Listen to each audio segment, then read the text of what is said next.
Behind that glowing hallway is a really cool art exhibit. But don't take my word for it. This exhibit was totally cool. And Michael Landy has a PhD. I'm a professor of psychology and neuroscience at NYU. Anyway, see for yourself.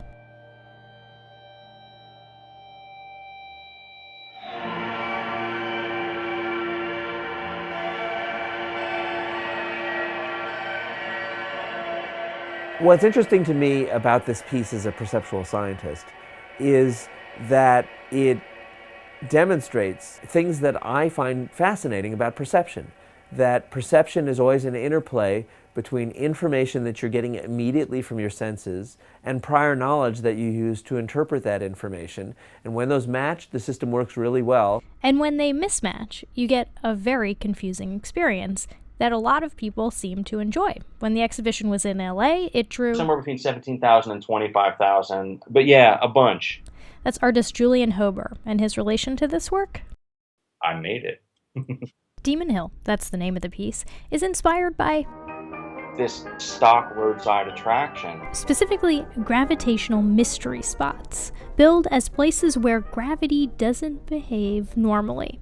You get nauseated and water runs uphill, and it was totally mind-blowing, and it infuriated me. Because Julian started to wonder if these spots really were gravitational anomalies. And all sense of reason said, no, that's absurd. So he tried making one. And here is Roadside Attraction, translated for the New York art world. The version that you see in New York reveals the entirety of the trick. It's a room that the interior is completely normal. It's 90-degree angles between the walls, 90-degree angles between the walls and the floors. And then that room is tipped so that it's basically setting on one point.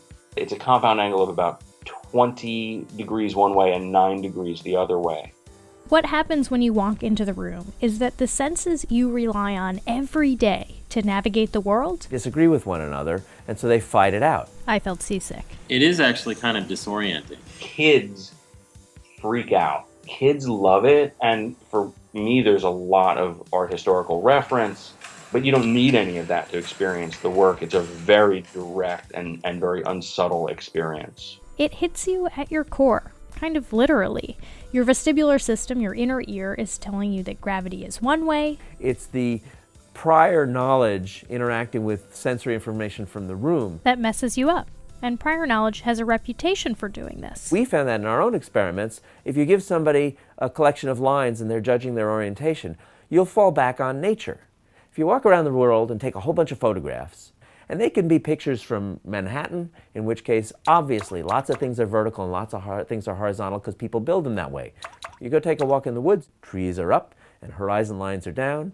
Animals' legs are vertical. And so that if you take a collection of these measurements of orientations, you'll find the distribution will have a bias towards the cardinal orientations, vertical and horizontal, which means that if I show you an unreliable indication of orientation, you have this prior knowledge that most things you see are vertical and horizontal. So if I show something near vertical, you'll perceive it more vertical than it actually is. So now let's go back to the exhibit. Our prior knowledge that rooms agree with the gravitational vertical is something that is true for us most of our lives. And so when you put yourself in a situation where that's not true, this overwhelming prior evidence takes precedence. Even when you know that the room is just tipped. This question about why it's interesting is about revealing how the apparatus works. This is an experience you can't logic your way out of. A fancy phrase people use is they're cognitively impenetrable. You can know that what you are perceiving is wrong, but you'll still perceive it that way. You can call it a trick or you can call it an illusion, but it's completely transparent. It's not a trick. It's that depending on the context you're in, your entire experience of the world can be altered, not through fact or fiction, but position.